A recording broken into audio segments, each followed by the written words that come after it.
अखण्डमण्डलाकारं व्याप्तं येन चराचरं तत्पदं दर्शितं येन तस्मै श्रीगुरवे नमः।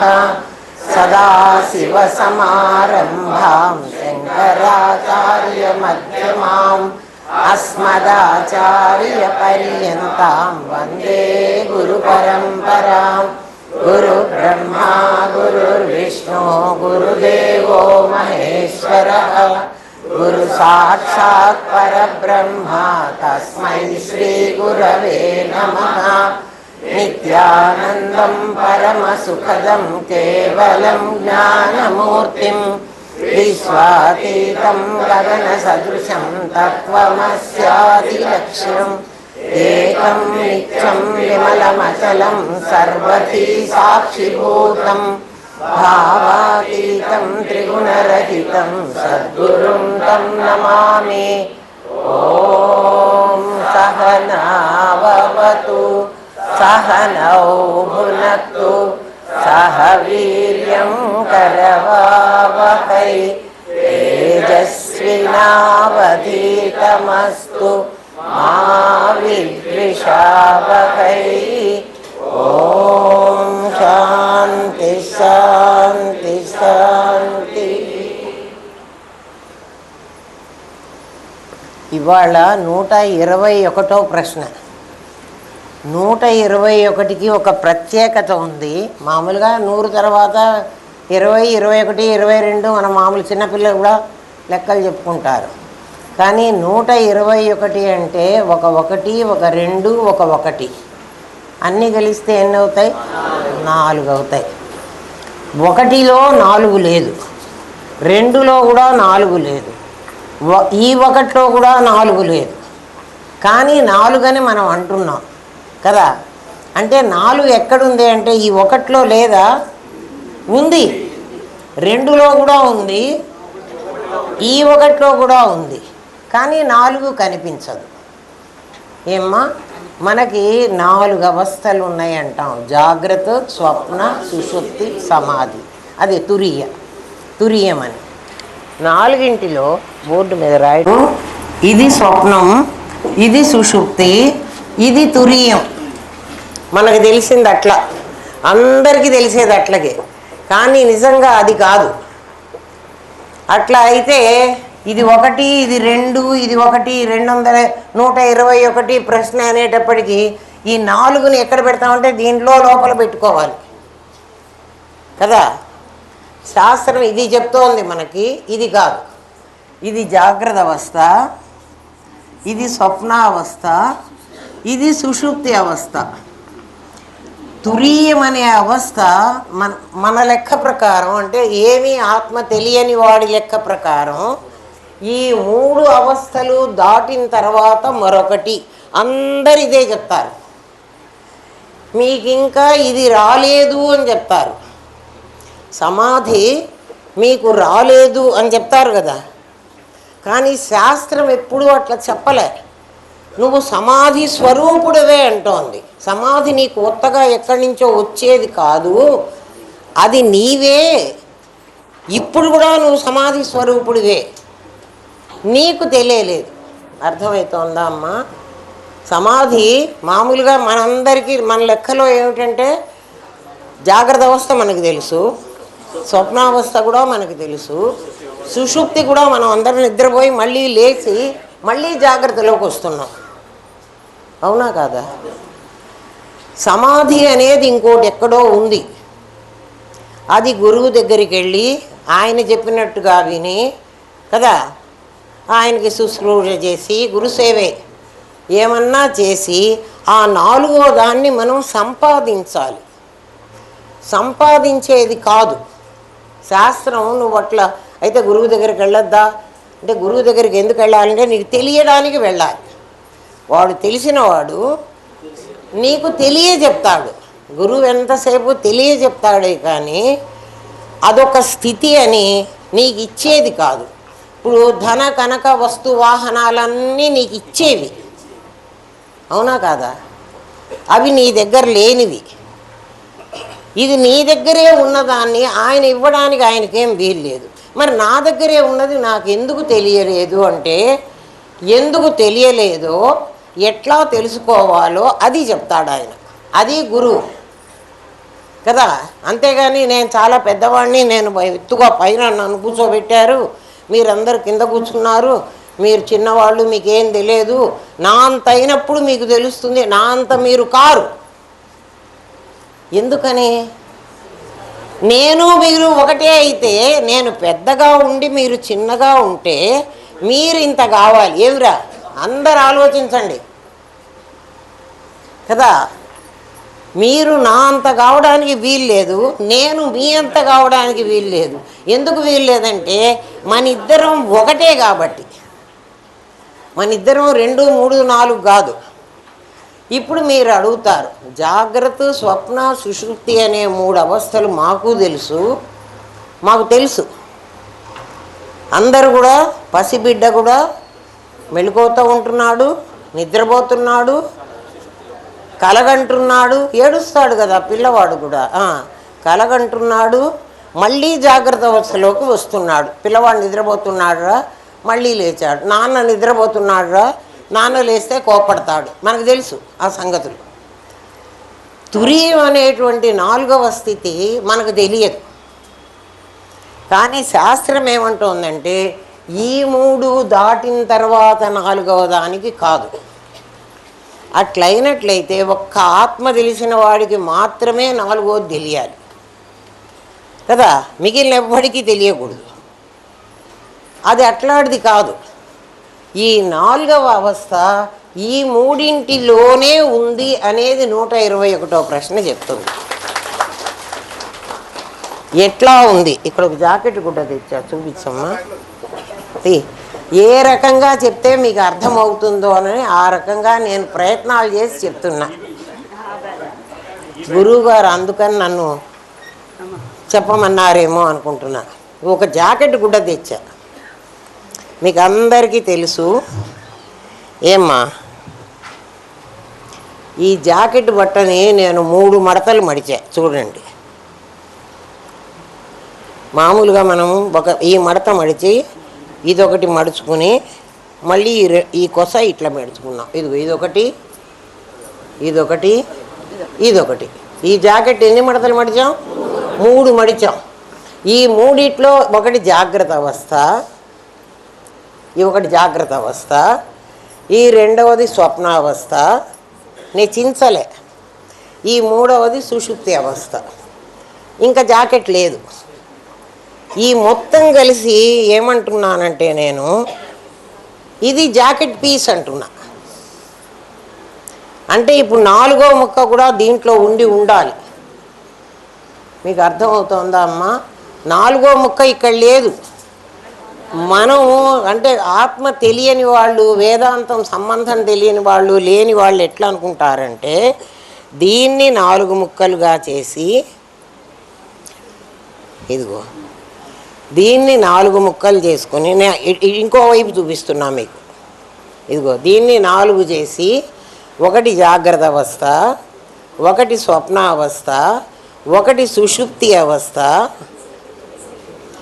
ఇది 4వ అవస్థ. ఇది నాకు తెలియలేదు, ఇది గురువు దగ్గరికి వెళ్ళి తెలుసుకోవాలి అనుకుంటున్నారు.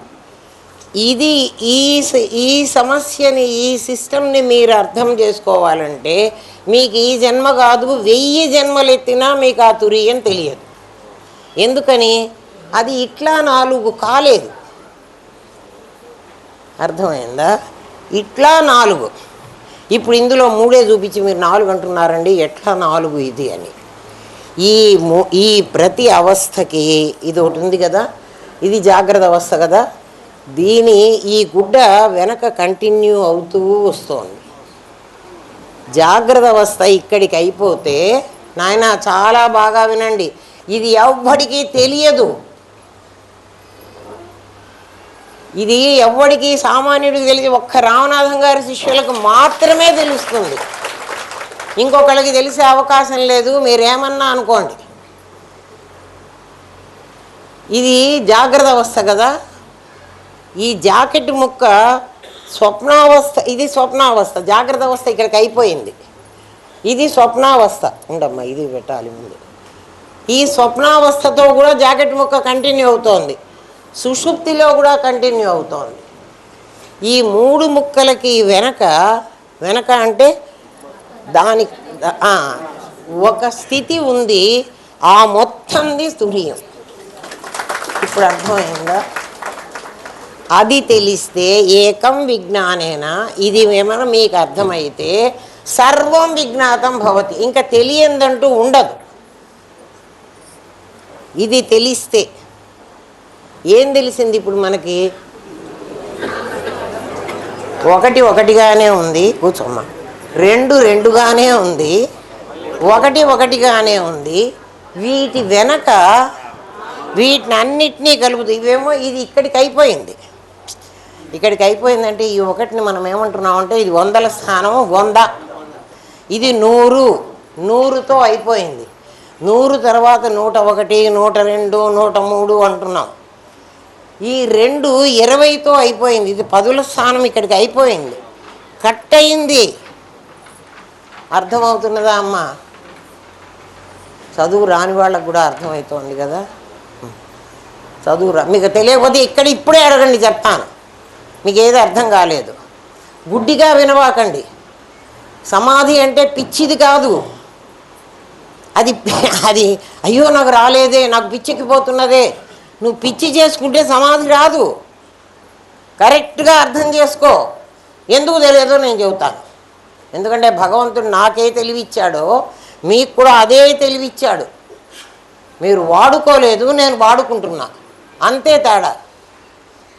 మేము ఎందుకు వాడుకోలేదండి, మేము కూడా వాడుకుంటున్నాం. 3 కోసం వాడుకుంటున్నారు. మీరు చాలా బాగా వాడుకుంటున్నారు, వాడుకోలేదని నేను ఎట్లా అంటాను? అంటున్నారు కదండి, అంటూ మళ్ళీ అనలేదంటే. మీరు అట్లా వాడుకోకపోతే మీరు ఇట్లా ఉండర్రా. తినడానికి తిండి ఉండదు, కట్టుకోవడానికి బట్ట ఉండదు, మరి ఏదో వాడుకుంటున్నారు కదా.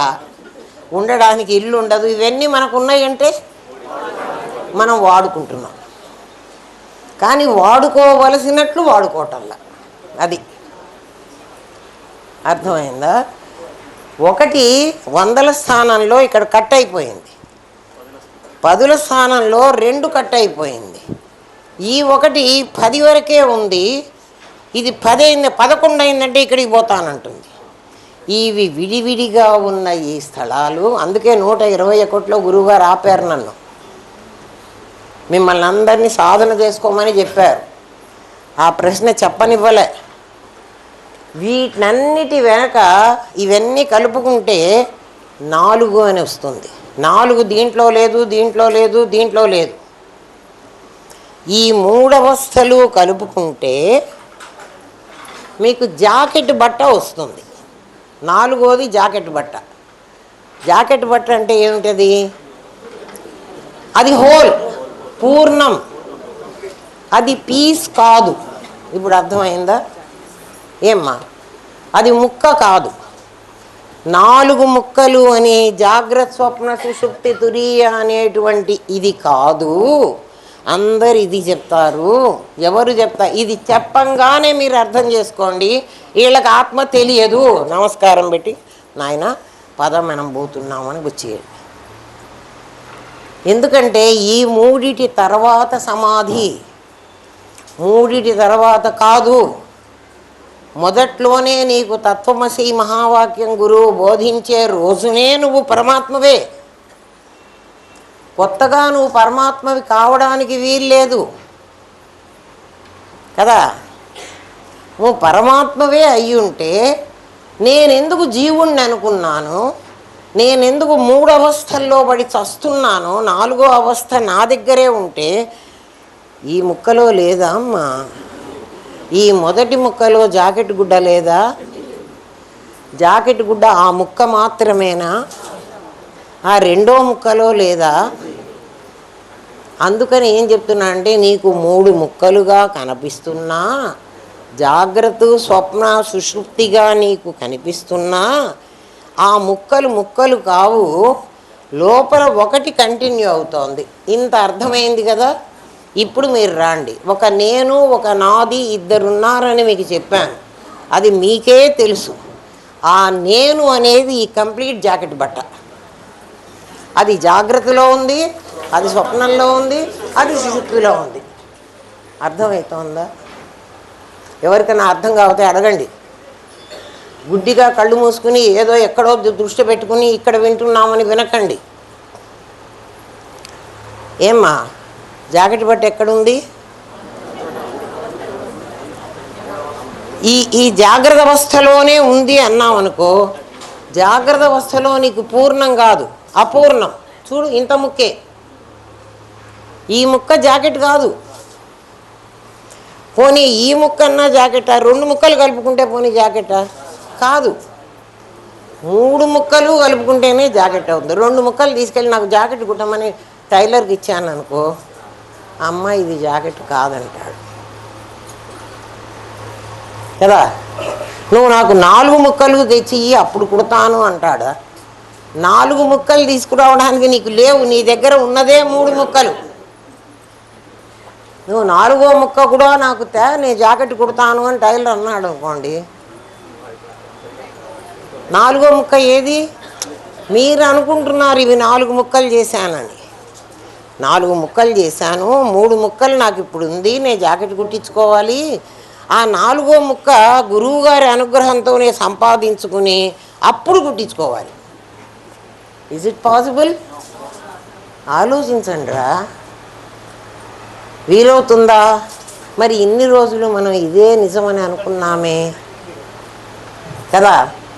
ఎవరిని అడిగినా మేము ఇన్నాళ్ళ బట్టి అమ్మకాడికి పోతున్నాం కానీ మాకేమో సమాధి రాలే. సమాధి ఏదో మాకు తెలియదు. సమాధి మీకు తెలియాల్సిన పని లేదు, మీరు సమాధి స్వరూపమే.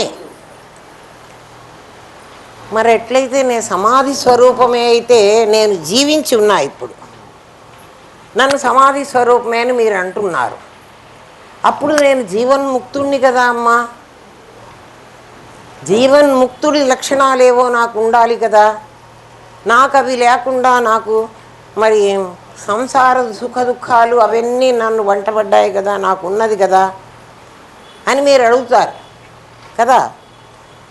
నీకు తెలియకపోబట్టి నువ్వు 4వ ముక్క ఎక్కడో ఉంది, అది నాకు దొరకాలి అని అనుకుంటున్నావు కాబట్టి ఆ 4వ ముక్కను మేము పైన పెట్టేశాం నీకు అందకుండా. 4వ ముక్క ఎక్కడ పెట్టేశాం? పైన. అది ఇంకా పైనది కిందికి రాదు. రాదు ఎందుకంటే అక్కడ లేదు కాబట్టి. అక్కడ ఉంటే మరి ఉంటే లేదు కాబట్టి అని మీరు అన్నారు కదా. ఋషులు మమ్మల్ని ఎందుకండి మోసం చేయటం, అట్లాంటి పని ఎందుకు చెప్పారు మాకు అని అడగండి. అంటే నాయన అక్కడెక్కడో ఏదో ఉంది అంటే అది సంపాదించడం కోసం నువ్వు ప్రయత్నిస్తావు, అప్పుడు నీకు అది వస్తుంది. ఎట్లా వస్తుందంటే అక్కడెక్కడో ఉంది అని చెప్తే మనం అందరం మనకు పుట్టుకతోనే మన కర్మ రాయబడి ఉంటుందని మీకు అందరికీ తెలుసు. అంటే పుట్టుకతోనే నేను లెక్చరర్నో, వాడు ఇంజనీరో, వాడు వ్యాపారస్తుడో, ఇంకొకడు ఇంకోటో కదా. వాడు కూడా ఇంజనీరే, అందుకు ఇద్దరు ఇంజనీర్లు. వీడు వ్యాపారస్తుడు, నువ్వు కూడా వ్యాపారస్తుడు కాదురా, ఇంకో ప్రొఫెషన్ వాడు, ఒకడు ఇంకొక డాక్టర్ అనుకుందాంలే. మన ఇష్టం రా, మనం ఏమన్నా అనుకోవచ్చు. అది మన ముఖాన రాశాడు దేవుడు. దేవుడు ఎందుకు రాశాడో అది మళ్ళీ ఇంకొక చాప్టర్లో చెబుతా. మనం అందరం నమ్మే విషయమే చెప్తున్నాం. మనకు పుట్టినప్పుడే ఏం రాశాడు? మనం ఏం చదువుకోవాలో, ఏం తినాలో, పూర్వజన్మని యా విద్య, యా పత్ని, యద్ధనం, ఎంత ధనం మనం సంపాదించాలో, ఎంత మనం తినాలో కదా, ఇవన్నీ ముందే తయారైనాయి. ఎందుకంటే ఇవాళ నేను రాత్రికి ఢిల్లీ వెళ్ళాలనుకోండి, నేను ఫ్లైట్లో వెళ్ళాలి ఇవాళ రాత్రి. ఢిల్లీలో నాకెవ్వరు లేరు. నేను ఇక్కడి నుంచే ఢిల్లీలో నేను ఎన్ని రోజులు ఉండదలుచుకున్నాను, అన్ని రోజులకి నాకు ఏమేమి అవసరం అవుతుంది కదా. ఒకవేళ నేను అన్నం, బియ్యం, పప్పు, ఉప్పు తీసుకుపోలేనేమో కానీ నాకు తినటానికి కావలసినంత పదార్థాన్ని అంత కొనుక్కోగలిగిన డబ్బులనన్నా నేను వెంట పెట్టుకుని పోవాలి. లేదా ఒక ఏటీఎం కార్డో ఏదో పెట్టుకుని ఇక్కడ డబ్బులు బ్యాంకులో వేసి ఇక్కడ వేయకుండా పోతే ఇవ్వడు అక్కడ. అంటే నేను ఏర్పాటు చేసుకునే నేను ఢిల్లీ వెళ్ళాలి. ఏం లేకుండా మీరేమో ఢిల్లీ వెళ్ళిపోండి, వివేకానందుని కనుక రామకృష్ణ పరమహంసను వెళ్ళు నేను చూసుకుంటాలే అంటే ఆయన్ని నమ్మి ఈయన వెళ్ళాడు. మనం అట్లా వెళ్ళడానికి వీల్లేదు ఏమ్మా. అందుకని మనం ఈ ప్రపంచంలోకి వచ్చేప్పుడు, నేను ఢిల్లీ వెళ్ళినట్టు మనం ఈ ప్రపంచంలోకి వచ్చేటప్పుడే పూర్వజన్మలో అంటే నేను కర్నూలులో ఉన్నప్పుడు మీకు అర్థమవుతోంది కదమ్మా, వెళ్ళే చోట్లో ఏమేం కావాలో అవన్నీ ఏవన్నీ యా విద్య నేనేం చదువుకోవాలి.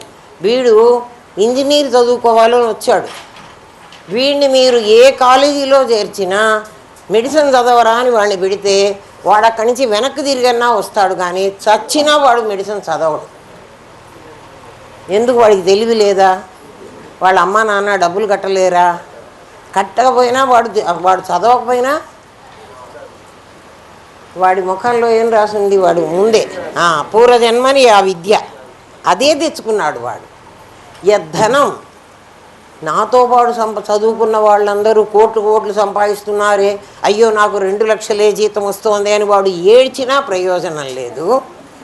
వీడితో చదువుకున్న వీడి క్లాస్మేట్కి అసలు ఉద్యోగమే లేకుండా వాడు వస్తున్నాడు 10,000కి జీతం పని చేస్తూ కదా. వీడు అది చూడకుండా నాకు ఎందుకు ఈ కొంచెమే డబ్బులు వస్తున్నాయని వీడు అనుకుని ఏడిచాడు అనుకో, లాభం లేదు. వీడికి ఎంత డబ్బులు ఇవ్వాలో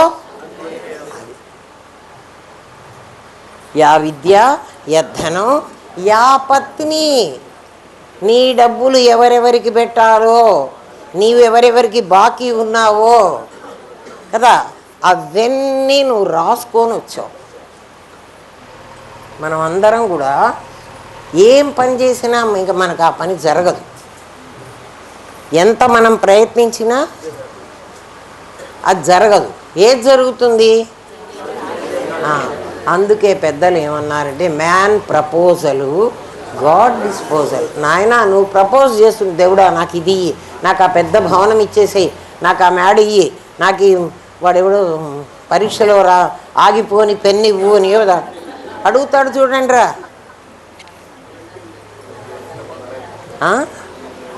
గణపతిని ఏదో అడుగుతాడు. ఏడుకొండల వాడిని కాదురా, వెంకటేశ్వర స్వామి కాదు, గణపతి దిద్దితై అనేది గణనాథ అని ఏదో పాట. దాంట్లో పరీక్షలో రాస్తుంటే ఆగిపోని పెన్ను ఇవ్వాలట వాడు. అమ్మ కడుపు కాల, వీడు చదువుకుని చావక తిరుపతి వెంకటేశ్వర స్వామిని కాదురా. అరే నా మెమరీ కొంచెం ఉందిరా.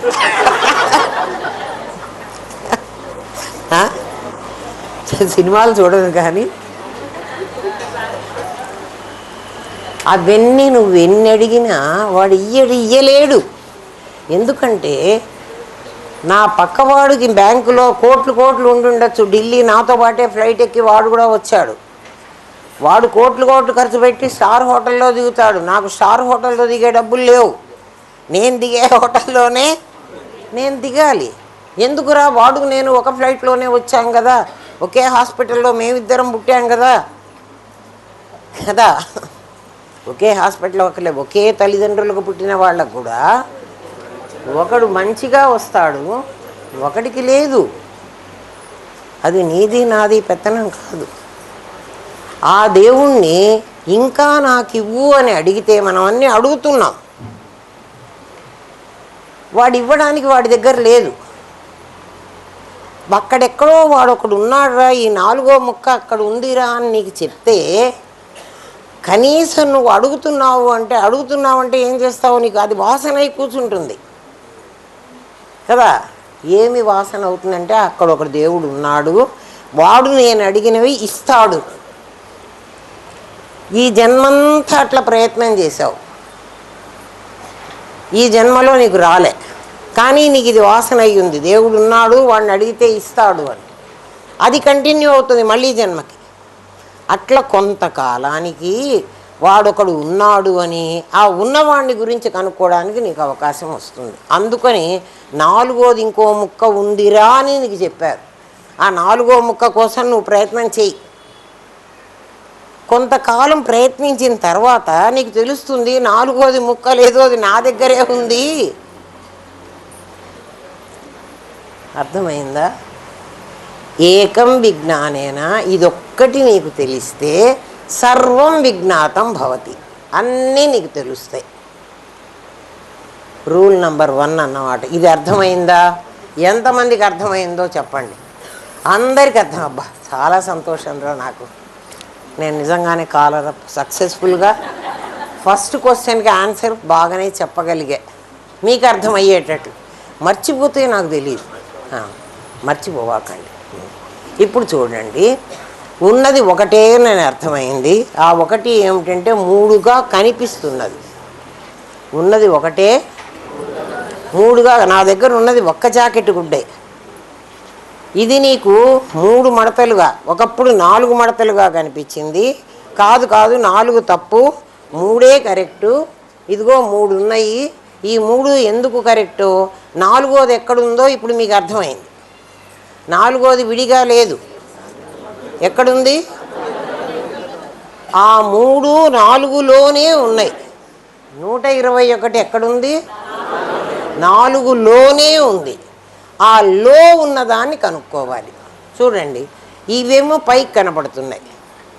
పైకి కనపడేదాన్ని నాది అనాలి, లోపల ఉన్నదాన్ని నేను అనాలి.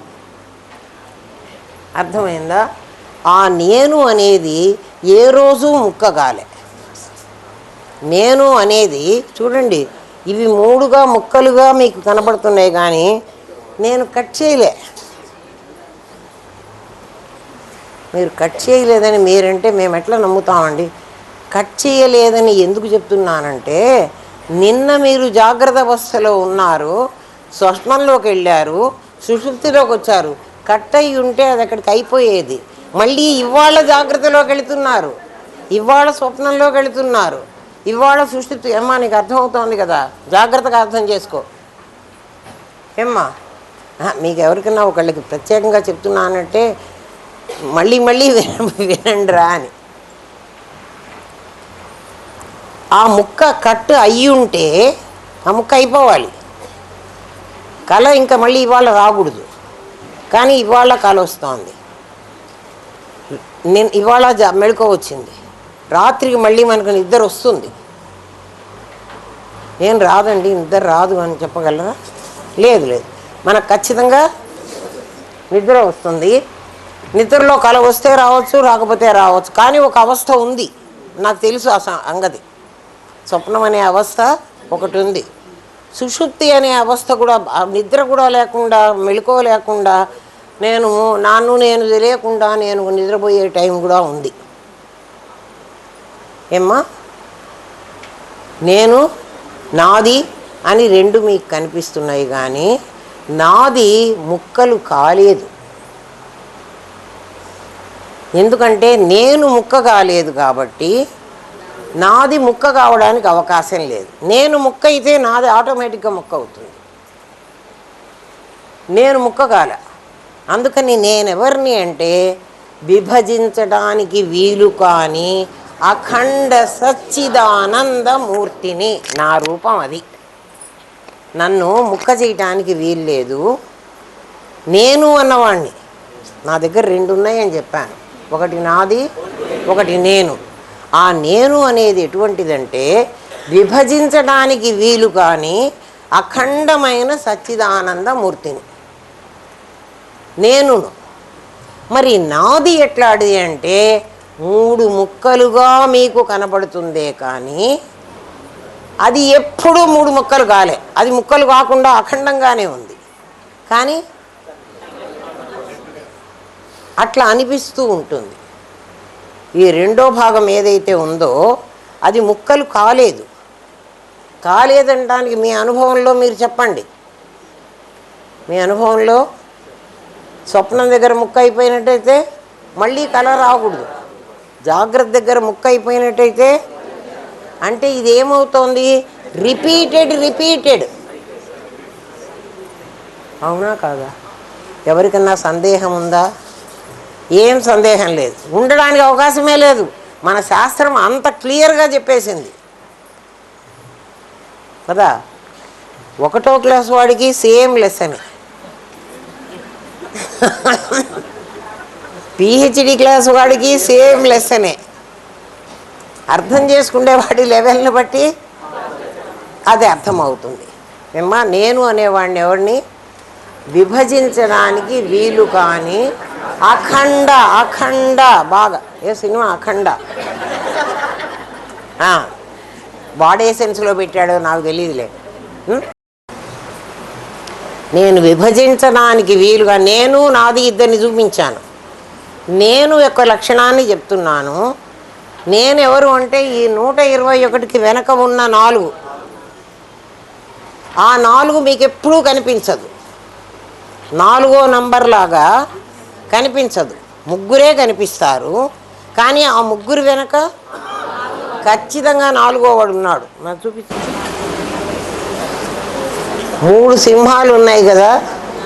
ఈ 3 సింహాలు ఉండాలంటే ఈ వెనక ఈ 4వ సింహం ఉందే, ఇది ఖచ్చితంగా ఉండి తీరాలి. ఇది మీకు కనపడదు. మీరు ఎట్నుంచి అన్నా చూడండి, ఇట్నుంచి చూడమ్మా, నీకు ఈ 3 కనపడతారు.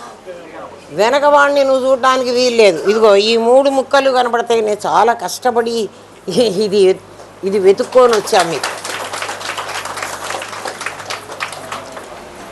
ఏది కట్టుకాలా చూడండి. నువ్వు చూడు నాయనా, ఇక్కడి నుంచి చూడు, ఈ 3 కనపడతాయి, వీడు నీకు కనపడడు. మీరందరూ చూడండి, ఒకటి చచ్చినా మీకు కనపడదు. ఎందుకు కనపడదు? మళ్ళీ క్వశ్చన్ వేయండి వాడిని. ఎందుకు రా నువ్వు కనపడవు? వీళ్ళు కనపడుతుంటే నీకేం రోగమా? నువ్వు వాళ్ళు అలాగే ఉన్నావు కదా. ఈ 4 లాంటివి కాదు. అది జాగ్రత్త, పొరపాటు పడవాకండి.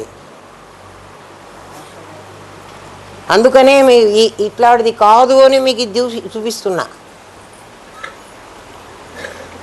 ఎట్లా చూపెట్టాలి అనుకుంటే ఒక 10-15 సుజాత ఎంత టైం ముందరే మనకి జాకెట్ కూడా గుర్తొచ్చింది. అది తీసుకుని నేను వాళ్ళకి పాఠం చెబుతానే తీసుకురా అన్న. అంటే గురుదేవులు అట్లా మీకు తెలియజేయాలంటే విజువలైజ్ అయినటువంటి పాఠం ఖచ్చితంగా జ్ఞాపకం ఉంటుంది. లేకపోతే జ్ఞాపకం చెప్పడానికి నాకు కూడా రాదు. చూపెట్టి చెప్తే కరెక్ట్గా వస్తుంది. విభజించడానికి వీలు కానటువంటి అఖండమైనటువంటిది నేను. నాది ఎటువంటిది అంటే నేను చెప్పేశా కదా, అఖండం. అది అక్కడెక్కడో లేదు. నువ్వు అక్కడి నుంచి సంపాదించేది కాదు. బాగా గుర్తుపెట్టుకో. ఆత్మ ఎక్కడుంది అంటే తుర్యం అనేది ఇంకో చోట లేదు. నాకు సమాధి రాలేదు అని ఏడవద్దు. సమాధి ఎట్లా రాదు? అక్కడ లేదు కాబట్టి నీకు రాదు అని చెప్తున్నా. మీకు అర్థమైందా? మరి సమాధి రాకపోతే మరి మీరందరూ మాకొచ్చింది అంటున్నారు కదా. అంటే మాకు తెలిసింది, మాకు అర్థమైంది. నీకు అర్థమైతే సరిపోతుంది. అంతేరా? ఏమర్థం కావాలి? 4 ముక్కలు అసలు లేవు, ఉన్నది 3 ముక్కలే. ఈ 3 ముక్కల్లో ప్రతి ముక్కకు వెనక నేను అనేది ఉండకపోతే ఈ ముక్కకు ఉండడానికి చోట్లేదు. ఈ పైన ఉన్న ముక్క ఏది ఉందో ఆ వెనక ముక్క లేకపోతే ఇది ఉండడానికి లేదు. వెనక ముక్కగానే కాలేదు, కట్టవలే కదా. పైకి నీకు 3 ముక్కలు అయినట్లు కనపడుతోంది. అందుకే చూడండి, నిన్న నాకు తెలుసు, మొన్న నాకు తెలుసు కదా. నేను అన్నవాడికి నాదికి నిన్న నాది వేరు, ఈరోజు నాది వేరు, రేపటి నాది వేరు. అంటే జాగ్రత్త అవస్థ వేరు, స్వప్నావస్థ వేరు, సుషుప్తి అవస్థ వేరు. అయినా కట్టుకాలే. కాబట్టి ఆ అవస్థలు ఏమవుతున్నాయి? నా మీద అవి రన్ అవుతున్నాయి. అవునా? నేననేవాడిని అట్లాగే ఉంటున్నా. నేనెట్లా రన్ అవుతున్నాయో నా మీద నా నాదులు, నా నాది అనేది నా శరీరం, నేను అనేది నా శరీరం. అంటే శరీరానికే జాగ్రత్త స్వప్న సుషుప్తి అనే అవస్థలు ఉన్నాయి. నా నేనుకి అవస్థలు లేవు. మరి అవస్థాత్రయ సాక్షిని నేను. ఈ లోపల ఉన్న ఈ జాకెట్ ముక్క ఈ 3 ముక్కలకు సాక్షిగా ఉంది.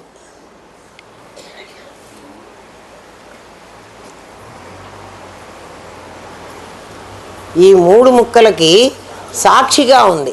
సాక్షిగా అంటే ఏమిటండి అంటే, ఈ పై ముక్కను జాకెట్ ముక్క అంటున్నావు, ఈ అడుగు ముక్క లేకుండా ఈ పై ముక్క ఉండడానికి వీల్లేదు. ఈ పై ముక్క ఏమేం పనులు చేస్తోందో ఈ అడుగు ముక్క చూస్తూ ఉంది. మీరు చెప్తే మేము నమ్మాలా అండి? మేము అట్లా నమ్మం. మాకు తెలిస్తేనే మేము నమ్ముతాం.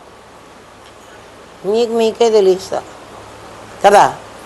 పై ముక్క మాట్లాడుతోంది, అడుగు ముక్క చూస్తున్నది. ఏం మాట్లాడుతున్నావు, తప్పు మాట్లాడుతున్నావా, కరెక్ట్గా మాట్లాడుతున్నావా, అది సాక్షి.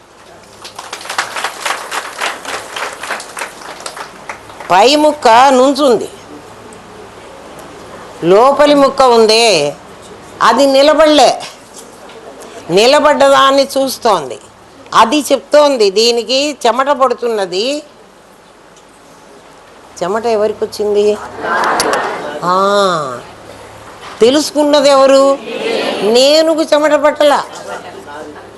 ఎందుకంటే నేను మాట్లాడటల్లా, మాట్లాడుతున్న నాదిని నేను చూస్తున్నది, నుంచున్న నాదిని నేను చూస్తున్నది, మీతో సంభాషిస్తున్న నేను. మరి నీ నాది కదా అక్కడి నుంచి వచ్చింది. ఎక్కడి నుంచి? అమ్మగారు అమెరికా నుంచి వచ్చారు. నేను అమెరికా నుంచి రాలే కదా. అమెరికాకు పోయింది నాది, అక్కడి నుంచి వచ్చింది కూడా నాదే. నాదికి వ్యవహారం ఉంది, నేనుకు వ్యవహారం లేదు. లలితా సహస్రనామంలో ఏం చెప్పాడు? నిష్క్రియ, నిష్ఫల, వరుసని చాలా వస్తాయి చూడమ్మా. నిస్తుల, నీలచికుర, నిరపాయ, నిరచ్చయ, దుర్లభ, దుర్గమ, కాదే అన్నీ నీ మీదే వస్తుంది. నీరాగ, రాగమథని, నిర్మదా, మదనాశిని, నిశ్చింత, నిరహంకార, నిర్మోహ, మోహన్, ఇవన్నీ నా నేను పేర్లు. లెక్కేసుకోండి, మీకు కావలసినవి తెలుసు. ఎందుకని? నిరహంకారం దానికి, అహంకారం దానికి లేదు, దీనికి ఉంది. అహంకారం అంటే ఏమిటి? నేను అన్న భావం. నేను అన్న భావం దీనికి ఎక్కడుంది అని అడిగితే, ఇదిగో ఈ పై ముక్కకు. ఇవాళ పాఠం విన్న మీరు ప్రతి ఒక్కళ్ళు పాఠం చెప్పే అర్హత మీకు ఉంటుంది. మీకు అర్థమైతే. తప్పులు చెప్తే ఒప్పుకోను. సరిగ్గా వినండి. ఈ పై ముక్క నేను మేల్కొన్నాను అంటుంది, జాగ్రత్త అవస్థలో ఉన్నాను నేను. పై ముక్క ఏముంది? ఇది జాగ్రత్త అవస్థ. నేను మెళకువతో ఉన్నాను, నేను కలగంటున్నాను, నేను నిద్రపోతున్నాను. ముగ్గురు అహం అంటున్నారు. ఆ లోపలున్న నేనుకి నిరహంకారో, నిర్మమో, మమ దానికి లేదు, దీనికి మమ ఉంది. లెక్కేసుకోండి అన్నీ. ఆ లలితా సహస్రనామంలో ఉన్న నామాలన్నీ కొన్ని నేనుకు సంబంధించినవి, కొన్ని నాదికి సంబంధించినవి. శాస్త్రం అంతా ఇదే చెప్పింది. ఏకం విజ్ఞానేన సర్వం విజ్ఞాతం భవతి అని. నీకొక్కటి తెలిస్తే అన్నీ తెలుస్తాయి. ఏ ఒక్కటి తెలియాలి? నేను అనేది ఖండం కాలేదు, అసలు ఆకారమే పొందలేదు. నాది అనేది ఆకారం పొందింది. నాది ఎలా జాగ్రత్త స్వప్న సుషుప్తులనే అవస్థలు పొందిందో ఇంకా పాఠం వెళ్ళే కొద్దీ మీకు ఇది బాగా తెలుస్తుంది. అందుకే ముందు ఫండమెంటల్సే చెప్తున్నా మీకు. బాగా లోపల పెట్టుకొని నాటుకోండి. ఇవే ఫౌండేషను.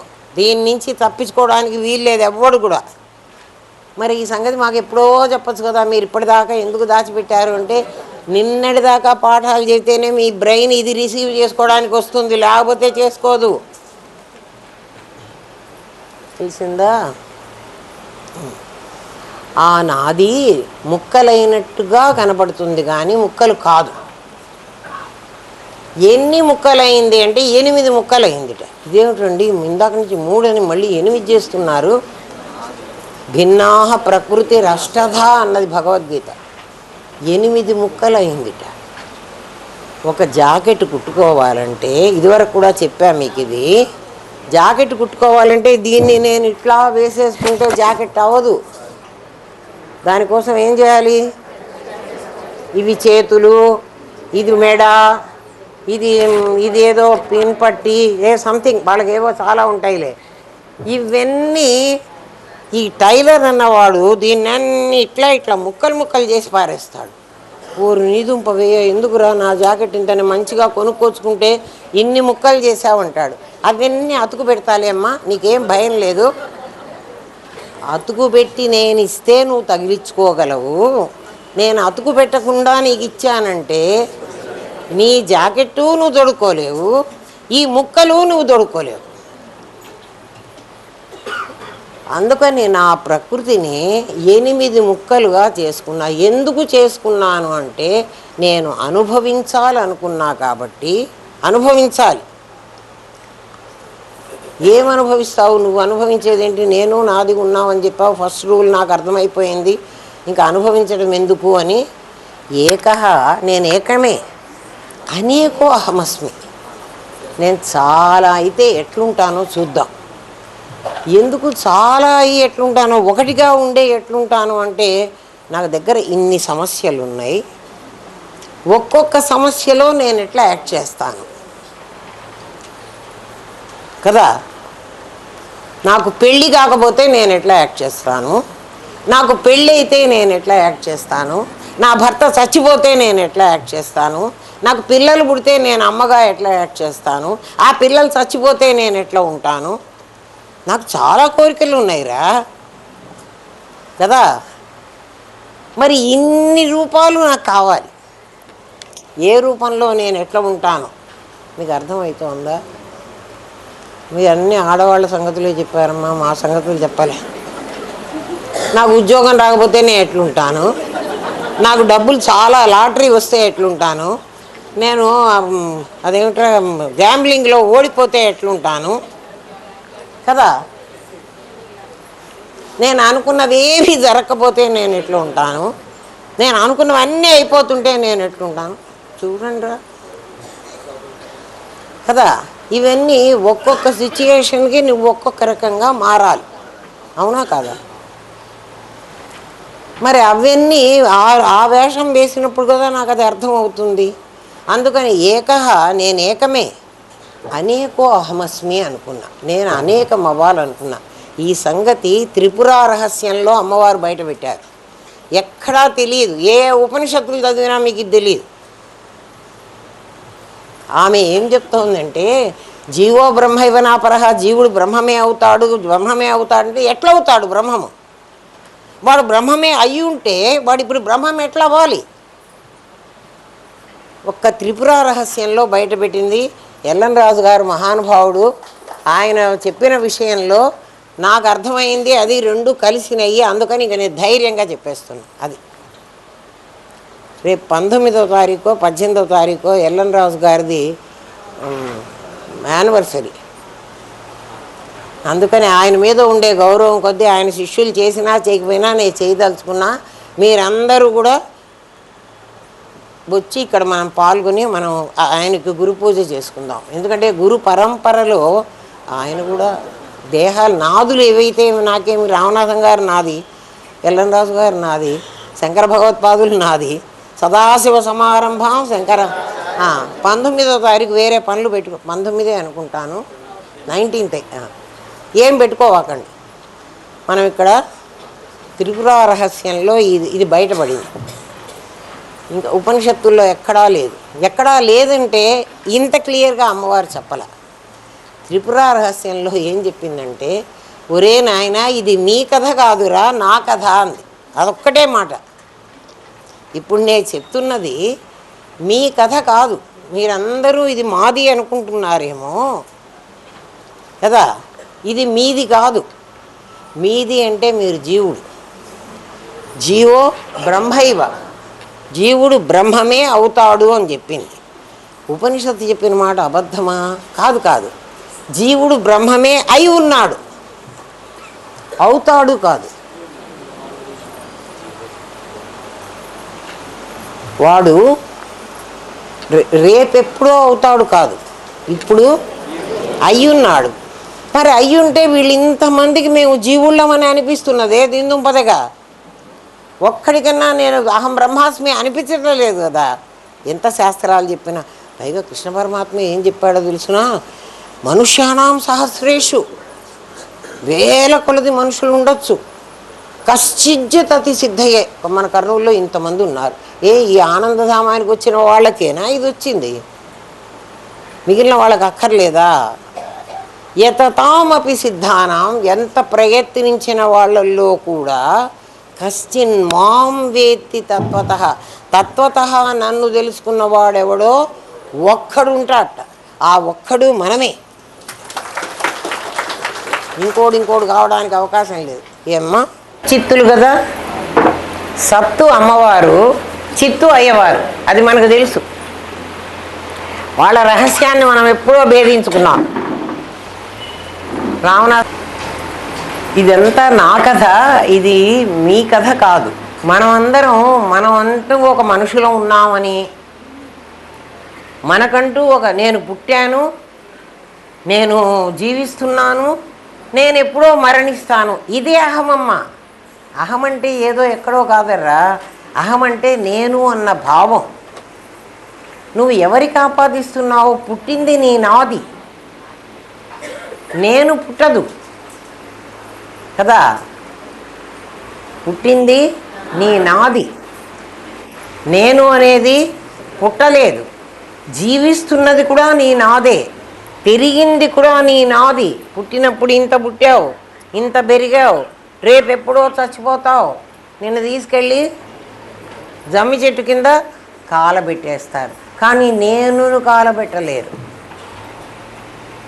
మీరు గమనించండి, ఒక జాకెట్ గుడ్డ నేను కొనుక్కుని జాకెట్ కుట్టించుకొని నేను వేసుకున్న తర్వాత కొన్నాళ్ళకి చినిగిపోతుంది. అది జాకెట్ చిరిగిందంటున్నావా, బట్ట చిరిగిందంటున్నావా?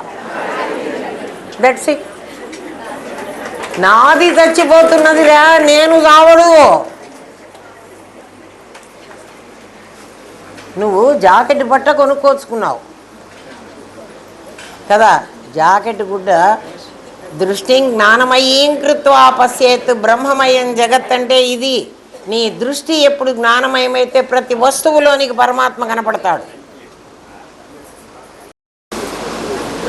ఆ పరమాత్మ ఒక సంకల్పం చేశాడట. ఎవరు ఆ పరమాత్మ అంటే చైతన్యమైనటువంటి ఆ సచ్చిత్తులని ఇద్దరున్నారు కదా మన దగ్గర. ఆ ఇద్దరిలో ఆ చిత్ అనేవాడు సంకల్పం చేశాడు. ఏమని సంకల్పం చేశాడంటే, నేను అనేకమైతే ఎట్లా ఉంటాను. అనేకం అన్నప్పుడు మనుషుల్లోనే అనేకం కాదు, జరాయుజ స్వేదజ అండజ ఉద్విజ్యాలుగా 4 రకాల. వెంటనే ఆ అమ్మవారు ఏం చేసిందంటే, సత్ అనేది అమ్మవారు, చిత్ అనేది అయ్యవారు.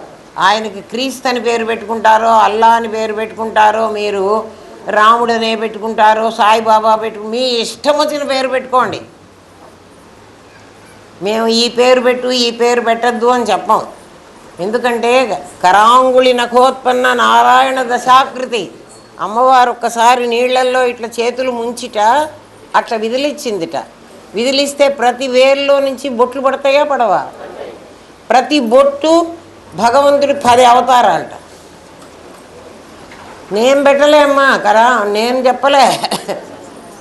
లలిత సహస్రనామంలో కర అంగుళి నఖ ఉత్పన్న, నఖ అంటే గోల్డ్, అంగుళి అంటే చేతులు, నారాయణ దశాకృతి నారాయణుడు 10 ఆకృతులుగా మనకు కనబడుతున్నాడు. అంటే ఏమిటి? ఒక నేను ఒక 10 నాదులుగా కనబడుతోంది. ఒక నేను అనేక నాదులుగా కనబడుతుంది. ఏ నాదైనా, నాదికి మీ ఇష్టం వచ్చిన పేరు పెట్టుకోండి, కానీ నాదికి క్రీస్తనే పేరు పెట్టాలి అని వాళ్ళు వస్తున్నారు. చావండి రా, మీ ఇష్టం, మీకు అసలు తెలియదు కాబట్టి ఏమన్నా చావండి, మాకేం బాధలేదు. తర్వాత మేము నాదికి ఏం పేరు పెట్టుకుంటున్నామో మేమంతా ఆ కల్టు, మీరు చెడ్డవాళ్ళు, మేము మంచివాళ్ళం, మిమ్మల్ని మేము చంపుతాం, మమ్మల్ని మీరు చంపండి, ఎవడు బలవంతుడైతే వాడిని నెగ్గుకొస్తాడు. ఇదంతా పిచ్చి సంగతులు, అసలు తెలియని వాడు చేసే తప్పుడు పనులు అది. అమ్మవారు ఎప్పుడైతే ఆయన అనేకో అహమస్మి అని అనుకున్నాడో, ఆమె దగ్గర ఒక శక్తి ఉంది. ఏ శక్తి అంటే ఎప్పుడు పదార్థంలోనే శక్తి ఉంటుంది కదా, పదార్థంలోనే శక్తి ఉంటుంది. ఆ శక్తి ఏం చేస్తుందంటే జడశక్తి చిచ్చక్తి అని 2 రకాలుగా మారుతుంది. చిచ్చక్తి చేతన రూప, జడశక్తి జడాత్మిక. మొత్తం లలితా సహస్రనామే అమ్మ. చిచ్చక్తి చేతనారూప. చిత్ అనేటువంటి శక్తి అంటే ఏమిటి? చిత్తు సత్తు 2 ఉన్నాయి కదా. చిత్తులో కూడా శక్తి ఉంది, సత్తులో కూడా శక్తి ఉంది. రూపాయిలాగా, రూపాయి బిళ్ళ వెనక ముందు దేనికి శక్తి ఉందంటే ఇద్దరికి శక్తి ఉంది కదా. ఆ శక్తి 2 విధాలుగా ఉంది. ఒకటి చేతన శక్తి, ఒకటి జడశక్తి. జడశక్తికి కదలిక లేదు, చేతన శక్తికి కదలిక ఉంది. ఈ చిచ్చక్తి, చిత్ అనేటువంటి ఒక శక్తి చేతనారూప, చైతన్య స్వరూపంగా తయారైంది. జడశక్తి జడాత్మిక, జడస్వరూపంగా తయారైంది. ఇదేమిటండి మీరు 2 చెప్తున్నారు అంటే, అవును, కొండలు నదులు ఏమ్మా అవన్నీ చెట్లు కాదు, అట్లా జడం కదలకుండా ఉండేవి. అవంతా సత్తు యొక్క జడశక్తి రూపాలు. చిత్తు యొక్క చైతన్య శక్తి యొక్క రూపాలు జరాయుజ, స్వేదజ, అండజ, ఉద్భిజ్జాలు. పాము దగ్గర నుంచి, దోమ దగ్గర నుంచి, ఈగ దగ్గర నుంచి, చీమ దగ్గర నుంచి, పిపీలికాది బ్రహ్మ పర్యంతం. బ్రహ్మ అంటే చతుర్ముఖ బ్రహ్మ. పిపీలిక నుంచి, పిపీలిక అంటే చాలా చిన్న పురుగు నుంచి బ్రహ్మ వరకు.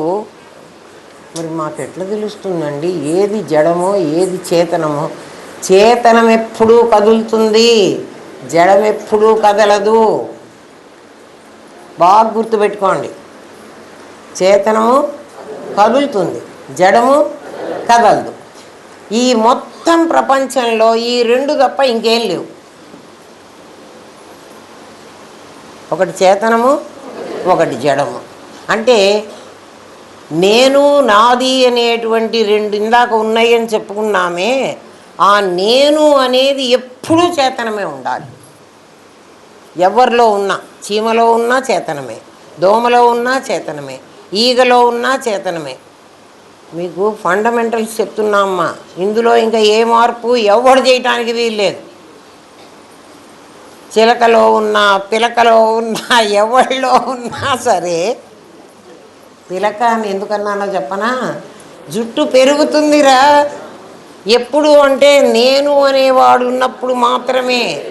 నేను లేకపోతే జుట్టు నాదిది అనుకుంటామేమో, జుట్టు పెరగదు. జుట్టే కాదు, ఇదిగో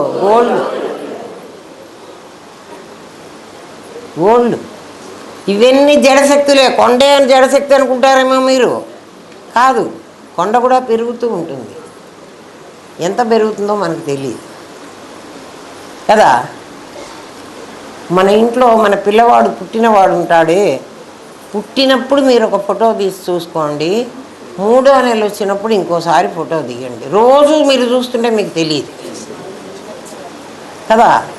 పెరిగి ఉంటాడు. ఎప్పుడు పెరిగాడు, ఎక్కడ పెరిగాడు, ఎంత పెరిగాడు, కాలు పెరిగిందా, చెయ్యి పెరిగిందా, ఎట్లా పెరుగుతుందో పెరుగుతుంది. చూడండిరా, గమనించండిరా కదా. మనకు తెలియకుండానే పెరుగుతున్నాడు. ఎవరు పెరుగుతున్నారు జాగ్రత్తగా చూడండి. చేతన శక్తి మాత్రమే పెరుగుతుంది, మొక్క పెరుగుతుంది. అందుకే ఉద్భిజ్యం పెరుగుతోంది అంటున్నాడు. జరాయుజ స్వేదజ అండజ ఉద్భిజ్యాలు. అది పరమాత్మలోని చిచ్చక్తి. జడశక్తి కూడా ఉంది కదా, అది పెరగదు. జడశక్తి మ్యాటరు, చిచ్చక్తి ఎనర్జీ. సైన్స్ వాడు ఇక్కడికి వచ్చి ఈ రెండింటినీ వేరు చేసుకున్నాడు. అంటే సైన్స్ వాడు ఏ లెవెల్కి వచ్చాడో చూడండి. మనం ఏ లెవెల్లో ఉన్నాం? అక్కడ నేను విభజించడానికి వీలు కానీ అఖండమైన సచ్చిదానందమూర్తిని నేను. నన్ను లోపల ఉన్న జాకెట్ బట్టని ముక్క చెయ్యలే మనం. పరమాత్మ అసలు ముక్క కాలేదు, అవడానికి వీల్లేదు. అంటే ప్రతి ఒక్కడు పూర్ణమే. ఇదొక పూర్ణం, అదొక పూర్ణం, అదొక పూర్ణం, అదొక పూర్ణం. అంటే ఏమిటి? దీంట్లో 3 ముక్కలు ఉన్నాయి, ఒక ముక్క ఉంది. 3 ముక్కలు ఉన్నాయి, ఒక ముక్క ఉంది. ఇప్పుడు మరి ఇంతమంది మనుషులు ఉంటే ఇన్ని జాకెట్ ముక్కలు ఉన్నాయా? కాదు కాదు. ఒక్కొక్కటి నువ్వు అట్లా అర్థం చేసుకో. ప్రతి ఇండివిజువలు ఒక పూర్ణమే, ప్రతి మొక్క ఒక పూర్ణమే. అంటే దాంట్లో ఒక నేను, ఒక నాది ఉంది. నేను నాది ఎక్కడుంటే అవి రెండు పూర్ణం కదా. మరి ఆ జడశక్తిలో నేను లేదా అంటే జడశక్తిలో కూడా నేనుంది, కానీ ఆ నేను చలనం లేదు.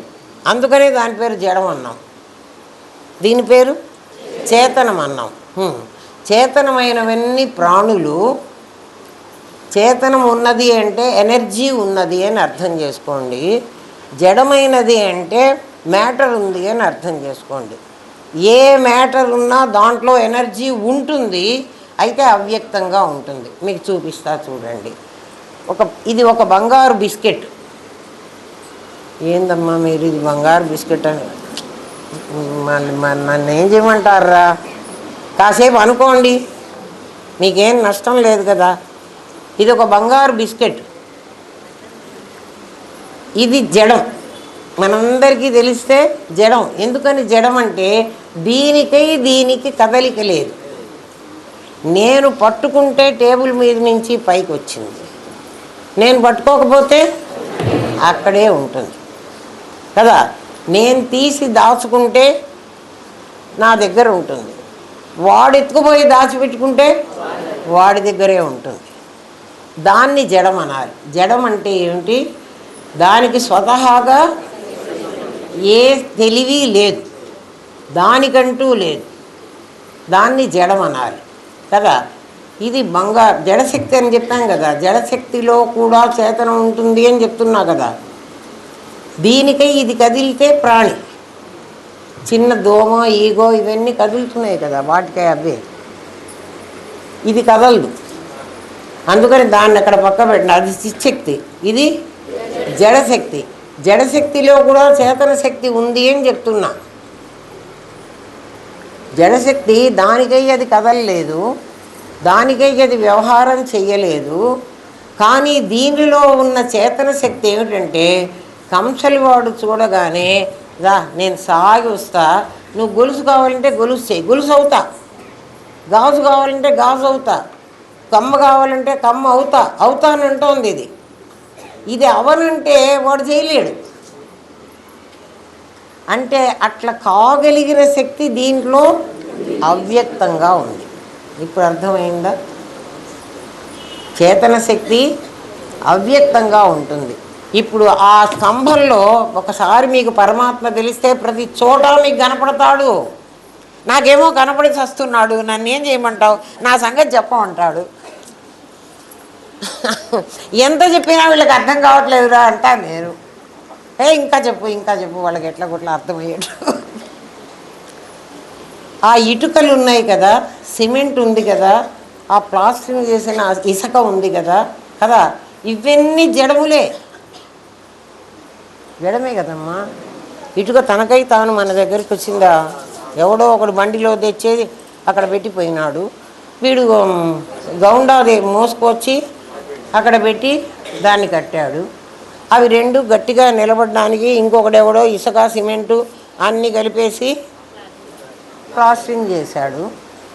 ఎవడన్నా చేస్తే చేయించుకుంటుంది, దానికేది చెయ్యలేదు. అర్థమవుతుందా కదా? ఇవన్నీ ఇట్లా ఉండి ఈ స్లాబ్ని మోస్తున్నదే,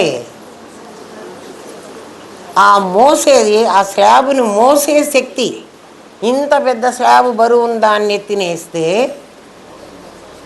నేను మొయ్యను, కింద పడేస్తాను, పగిలిపోతాను అంటే ఏమిటి? దానిలో బలం. ఆ పిల్లరు అక్కడ వేస్తే, ఈ పిల్లర్ ఇక్కడ వేస్తే, ఈ రెండు కలిసి ఈ మొత్తం ఈ భీముని మోస్తాయి. అది చేతనం. ఇప్పుడు తెలిసిందా? జడశక్తిలో చేతన శక్తి ఎట్లా దాగి ఉంది. చేతనం విడిగా ఉంటే మనలాగా మాట్లాడుతూ ఎగురుతూ తిరుగుతూ పెరుగుతూ అది పెరగదు. అది రేపు పెరగడం మొదలుపెట్టిందనుకో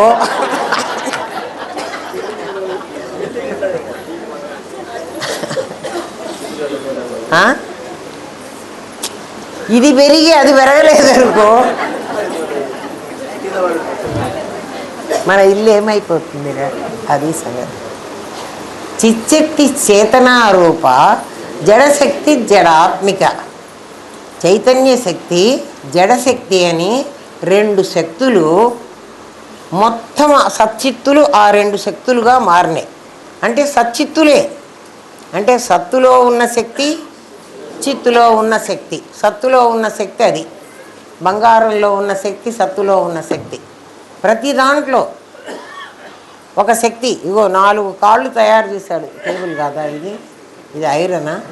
సరే ఓన్లీ చెక్కబల్ల. అయితే 4 కాళ్ళు తయారు చేశాడు. ఆ 4 కాళ్ళు ఏం చేస్తున్నాయంటే ఈ పెద్ద ప్లాంక్ని మోస్తున్నాయి కదా. అది అది డిస్ట్రిబ్యూట్ చేసుకున్నాయి దీని వెయిట్ని. అది అర్థమైందా? జడశక్తి చైతన్య శక్తి అనే రెండు శక్తులు సచ్చిత్తులవి. అవి నీవి నావి కావు, సచ్చిత్తులవి. సైంటిస్ట్ ఇక్కడ ఏం చెప్తాడంటే స్పేసు మాస్ అయింది అంటాడు. సైంటిస్ట్ ఏమంటాడు? స్పేసే మాస్ అయింది, మాస్ అనేది వేరే లేదు. స్పేస్ అంటే ఆకాశం, ఆకాశమే మాస్గా కనపడుతుంది. మాస్ అంటే ఏమిటి? కనపడుతున్న పదార్థం, పదార్థంగా తయారైంది, ఖాళీ పదార్థంగా తయారైంది అన్నాడు. ఖాళీ ప్రదేశం ఉండేది ఖాళీయే ఉంది, ఖాళీయే ఎందుకుంది అని అడిగితే తస్మాదాత్మనః ఆకాశ సంభూతః అన్నాడు. ఉపనిషత్తు చెప్పింది ఆ మాట. తస్మాత్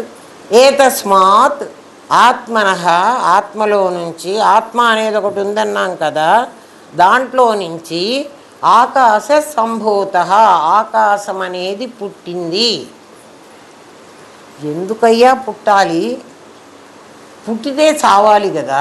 జాతస్య హి ధ్రువో మృత్యు అన్నది, దానికి అగెనిస్ట్గా ఉండకూడదు. పుట్టింది అని చెప్తున్నాడు. ఏం పుట్టింది? ఆకాశం పుట్టింది అంటున్నాడు. ఆకాశం పుడితే అసలు ఆకాశం ఎందుకు పుట్టాలి?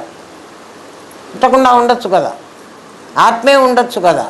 ఆత్మలో నుంచి ఆకాశం ఎందుకు పుట్టింది అంటే, నువ్వు పడుకుని నిద్రపోతున్నావు, నువ్వే పరమాత్మ అని చెప్పాం కదా. నువ్వు పడుకుని నిద్రపోతున్నావు, నీకు రాత్రి కల వచ్చింది కదా. నీకు కల రావాలంటే నీ లోపల నుంచే నీ ఆలోచనలు, దానికి తగ్గ వాసనలు, దానికి తగ్గ రూపాలు రావాలి. ఆ వచ్చిన రూపాలు నీ దగ్గర నుంచే వస్తున్నాయి కదా. మన ఇంద్రియాలన్నీ, మన నిద్రలో ఏమవుతుందంటే మన ఇంద్రియాలన్నీ ఇంద్రియ జ్ఞానాన్ని లోపలికి లాక్కుపోయి మనశ్శష్టాని ఇంద్రియాన్ని అది ఏం చేస్తుందంటే ఇవన్నీ లాక్కుని లోపలికి తీసుకెళ్ళి లోపల వాళ్ళందరినీ నిద్రపుచ్చి, మీరందరూ పడుకోండి, మీకు రెస్ట్, ఇప్పుడేం పని చెయ్యొద్దు, కళ్ళు నువ్వు చూడవాకు, చెవి నువ్వు వినవాకు. చెవులు ఇక్కడే ఉంటాయి, కళ్ళు ఇక్కడే ఉంటాయి, అన్ని ఇంద్రియాలు ఉంటాయి. కానీ మీరెవ్వరు పని చేయబాకండి. ఆ మనస్సు అనేవాడు ఒకడు. నీకు మెటీరియల్ ఏదిరా పని చేయడానికి? నేను పని చేయాలనుకోమ్మా, నేను అన్నం వండాలి అనుకున్నాను, నాకు గిన్నెలు కావాలి కదా. మీరందరూ ఇంట్లో ఉండుండరా, నేను వండి పెడతాను అన్నాను అనుకో, నేను హాల్లో కూర్చుంటే ఇప్పుడు వండి పెట్టగలనా? ఇప్పుడు నేనేం చేయాలి? వంటింట్లోకి పోవాలి చచ్చినట్టు. అట్లా చిత్తసాగరంలోకి వెళుతుంది ఇది. ఎవరు? ఈ మనస్సు. ఆ లోపలికి వెళ్ళి ఆ లోపలి నుంచి అన్నీ లాక్కొస్తుంది వాసన. అందుకే చూడండి, మనకు తెలిసిన వాళ్ళే మనకు కల్లో వస్తారు, మనకు తెలియని వాళ్ళు రారు. మనకు తెలిసిన ప్రదేశాలే కల్లో వస్తాయి, మనకు తెలియనివి రావు. అవునా కాదా? ఎవడికి తెలిసిన వాడికి వాళ్ళే, వాళ్ళ సంబంధించిన వాళ్ళు, వాళ్ళ చిత్తసాగరంలో ఎవరెవరు ఉన్నారో, ఏ ఇన్సిడెంట్లు ఉన్నాయో, ఎవరి మీద వాళ్ళకి ప్రేమ ఉందో వాళ్ళే చచ్చిపోయినట్టో, వాళ్ళకే ఇంకేదన్నా మంచి జరిగినట్టో. ఏమిరా, ఎవడి మీద ఎక్కువ ప్రేమ ఉంటే వాడు చచ్చిపోయినట్టు మనకు కల వస్తుంది. అమ్మో కల వచ్చింది, భయపడి వస్తువులు వేస్తారు. అది అవన్నీ తీసుకొస్తుంది ఎవరు? ఈ మనస్సు. ఇప్పుడు తీసుకొచ్చి అది ఆడుకోవాలి. ఏకహ అనేకో అహమస్మి. మీ కలే మీకు చెప్తుంది, వినండి. పరమాత్మ కూడా ఇట్లాంటి కలే కన్నాడు. అది తర్వాత మీకు తెలుస్తుంది. ఇంకా మీరు వెళ్ళే కొద్దీ తెలుస్తుంది. ఇంకా సత్వాపత్తిలోనే ఉన్నాం ఇప్పుడు. ఇది తెలిస్తే సత్వాపత్తిలోనే ఉన్నట్టు. సమాధి అనేటువంటి ఒక భూమిక కదా, ఆ భూమికలో లక్షణాలు ఇవే ఉంటాయి. నీవు ఇప్పుడు అవన్నీ ప్రజెంట్ చేసుకోవాలంటే, ఆ పని చేసుకోవాలంటే నీకు ఒక ప్లేస్ కావాలి. ఏ ప్లేసు? నేను వంట చేయాలి అనుకుంటే నాకు వంటిల్లు అనే ఒక చోటు కావాలి. నేను పాఠం చెప్పాలి అంటే నాకు కాలేజీలో క్లాస్ రూమ్ కావాలి. నేను కల్లో పాఠం చెప్పాలి అనుకున్నాను అనుకో, నాకు క్లాస్ రూమ్ కావాలి, టేబుళ్ళు కావాలి, కుర్చీలు కావాలి. ఎట్లా తయారు చేస్తాననేది వేరే సంగతి. నాకు కావాలి అది, అంటే మెటీరియల్ కావాలి.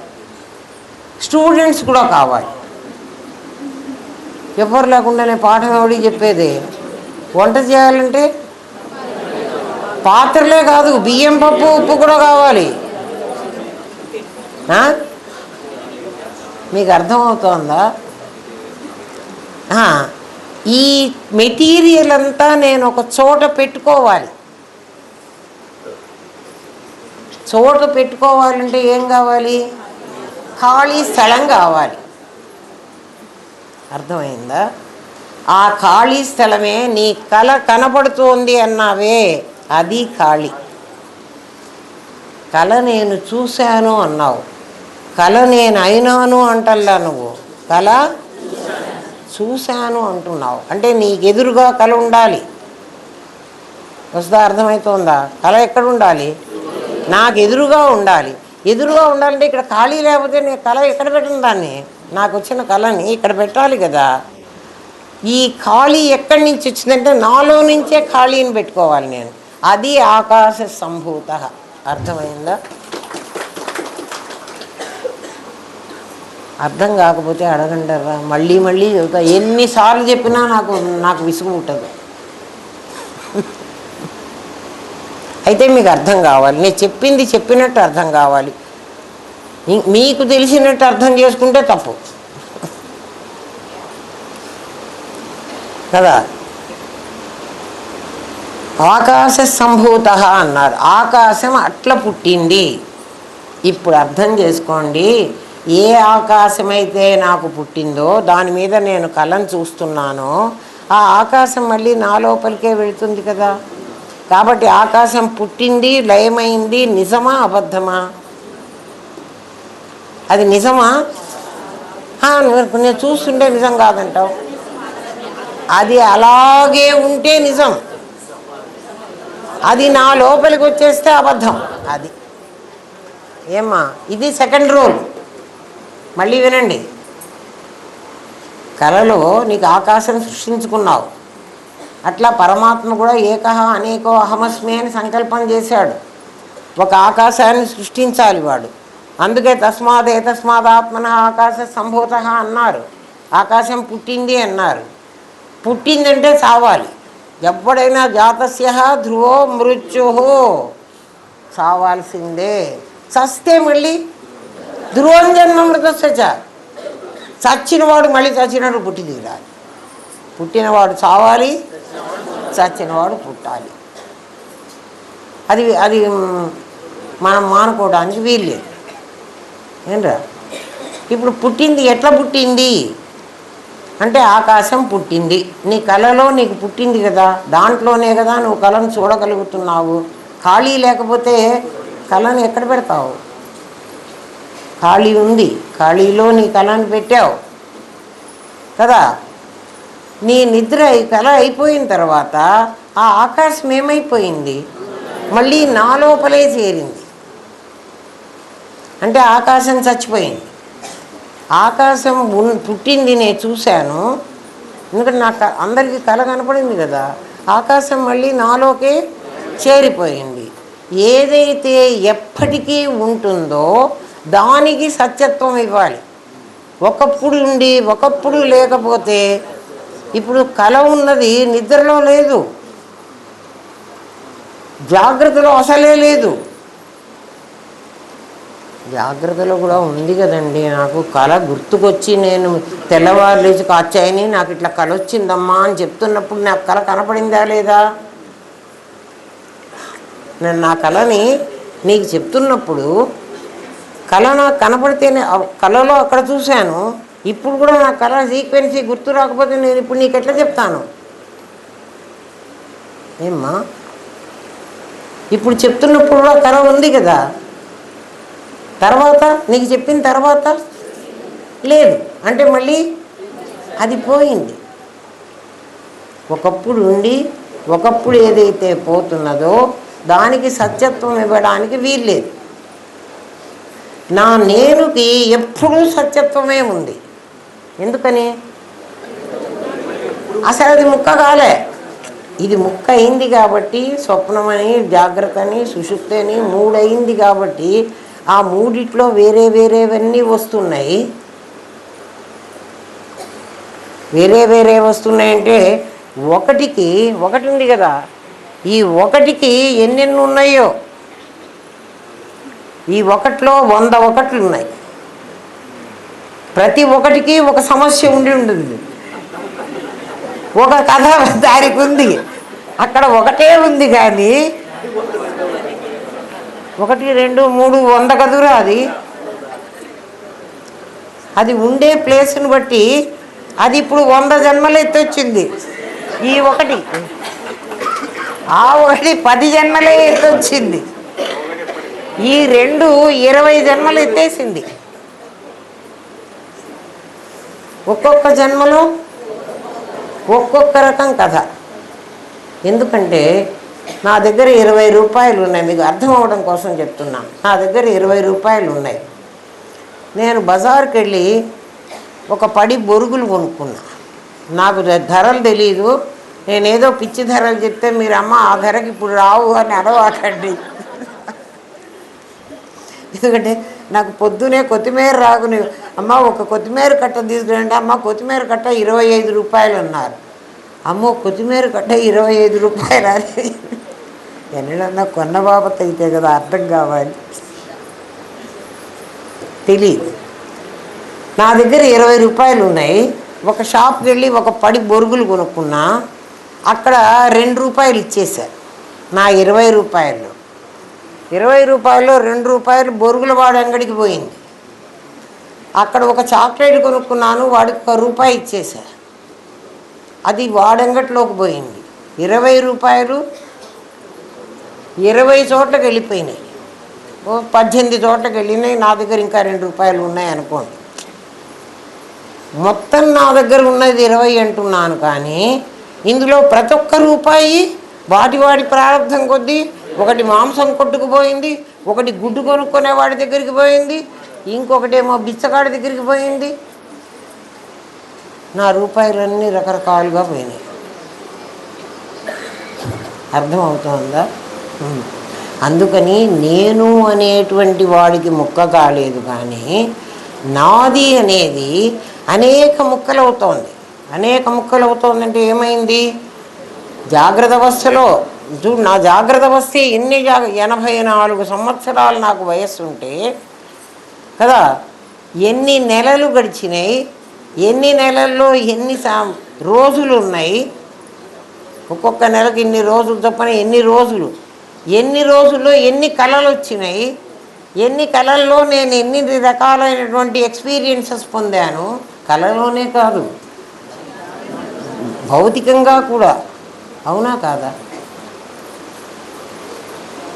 అవన్నీ నా జన్మలు అనుకుంటే ఎన్ని జన్మలు ఇచ్చాను చూడు కదా.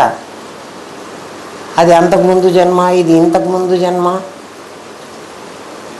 కాబట్టి తస్మాదాత్మన ఆకాశ సంభూత అంటే, ఆకాశం పుట్టింది అంటే ఆ పరమాత్మలో నుంచి ఆకాశం అలా వచ్చింది అంటే ఒక ఖాళీని సృష్టించుకున్నాను.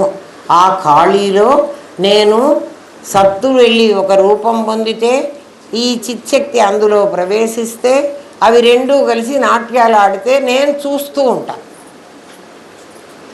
అర్థమైందా? ఇంకా ఎక్కువ చెప్తే ఇంకా కష్టం అవుతుంది. ఇది బాగా డైజెస్ట్ చేసుకోండి.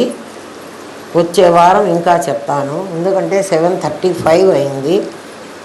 ఏమ్మా, ఎవరికైనా ఇప్పుడు చెప్పిన ఈ పాఠంలో అర్థం కాకపోతే అడగండి. ఊరికే ఇంటికి వెళ్ళవాకండి. దీన్ని వెంట పెట్టుకుని వెళ్ళండి. బ్రెయిన్ ఇదే ఆలోచించండి. ఎందుకు రాదో చెప్తాను. సమాధి వేరే రాక్కర్లేదు, మీరు సమాధి స్వరూపులే.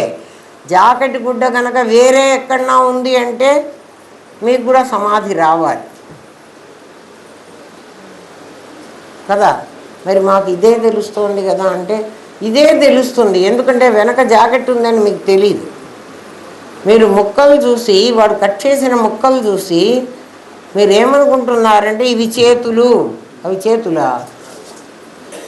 ఇది మెడ, ఇది ఏదో పట్టి, క్రాస్ బెల్ట్. ఎస్ కదా. ఇది బ్యాకు, ఇది ఫ్రంటు. ఓరి బ్యాకు లేదు, ఫ్రంటు లేదు, అంతా జాకెట్ ముక్కే కదా.